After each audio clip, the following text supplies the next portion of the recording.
ಕೇಂದ್ರ ಸರ್ಕಾರಕ್ಕೆ ಕೇಂದ್ರ ಸರ್ಕಾರಕ್ಕೆ ಕೇಂದ್ರ ಸರ್ಕಾರಕ್ಕೆ ಮಹಿಳಾ ಮೀಸಲಾತಿ ಈ ಕೂಡಲೇ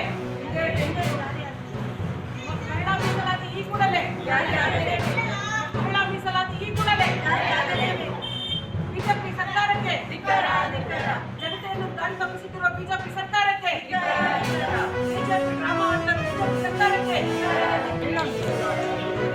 ಕಾಂಗ್ರೆಸ್ ನಾವು ವಿರೋಧ ಮಾಡ್ತಿರೋದು ಯಾವುದೇ ಅಂತಂದರೆ ಡಿಲಿಮಿಟೇಷನ್ಗೆ. ಯಾಕೆ ಹೇಳಿದ್ರೆ ಅದರಿಂದ ನಮ್ಮ ದಕ್ಷಿಣ ಭಾರತಕ್ಕೆ ತುಂಬಾ ತೊಂದರೆ ಆಗುತ್ತೆ. ಇನ್ನು ತರಾತುರಿಯಲ್ಲಿ ಸೆಕ್ಷನ್ 3 ದಿನದಲ್ಲಿ ಮಾಡುವಂಥ ಅವಶ್ಯಕತೆ ಏನಿದೆ? ಯಾಕಂದರೆ ಎಲೆಕ್ಷನ್ ನಡೀತದೆ, ತಮಿಳುನಾಡು ಎಲೆಕ್ಷನ್ ನಡೀತದೆ, ಬಾಂಗ್ಲಾ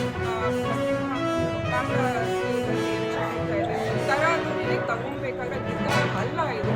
ಎಲ್ಲರೂ ಸೇರಿಸಿ ಎಲ್ಲರ ಸಮ್ಮತಿಯಲ್ಲಿ ತಗೊಬೇಕಾದ ನಿರ್ಧಾರ. ತರಾತುರಿಯಲ್ಲಿ ತಗೊಳ್ತಾ ಇದ್ದಾರೆ ಅಂತಂದರೆ ಮೇನ್ ಉದ್ದೇಶ ಏನಾಗ್ತಂದರೆ ಎಲೆಕ್ಷನ್ ಟೈಮಲ್ಲಿ ಇವ್ರ ಕಡೆ ಎಲ್ಲರೂ ಮುಖ ಮಾಡಬೇಕು, ಕಾಂಗ್ರೆಸ್ ಬಗ್ಗೆ ಸುಮ್ಮನೆ ತಪ್ಪ ಒಂದು ಇದನ್ನೆಲ್ಲ ಹುಟ್ಟಾಕಬೇಕು ಅನ್ನೋದೇ ಒಂದು ಕ್ರಾಂತಿ ಥರ ಮಾಡಬೇಕು. ಇನ್ನೊಂದು ಬೇಟಿ ಬಚಾವ್ ಅಂತ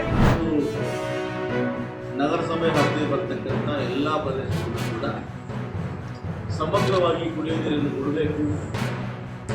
ವಿಶೇಷವಾಗಿ ಮಹಿಳೆಯರಿಗೆ, ಸಾರ್ವಜನಿಕರಿಗೆ ತೊಂದರೆ ಆಗುವ ರೀತಿಯಲ್ಲಿ ನೀರಿನ ವ್ಯವಸ್ಥೆಯನ್ನು ಮಾಡಬೇಕು ಅಂತೇಳಿ ಇವತ್ತು ನಾವು ಕಾನೂನು ಅಧಿಕಾರಿಗಳು ಸಭೆಯನ್ನು ಮಾಡಿ ಸಭೆಯಲ್ಲಿ ಏನು ಕೆಲವು ಗ್ರಾಮಗಳ ಬಳಿ ಕೊಳವೆ ಬಾವಿಯನ್ನು ಕೊಂದಿದ್ದೀವಿ, ಆ ಕೊಳವೆ ಬಾವಿಗಳಿಗೆ ಮೋಟರು ಪಂಪನ್ನು ಅಳವಡಿಸಿ ತಕ್ಷಣ ಕುಡಿಯುವ ನೀರು ಕೊಡತಕ್ಕಂಥ ವ್ಯವಸ್ಥೆ ಮಾಡಬೇಕು. ಈಗಾಗಲೇ ಎಲ್ಲಿ ಕೊಳವೆ ಬಾವಿಗಳ ನೀರು ಕಡಿಮೆ ಆಗ್ತಾ ಇದೆ ಅಂಥ ಗ್ರಾಮ ಗುರುತಿಸಿದ್ದೀವಿ. ಇನ್ನೂ ಕೂಡ ಕೊಳವೆ ಬಾವಿಗಳನ್ನು ಕೊರೆಯಲಿಕ್ಕೆ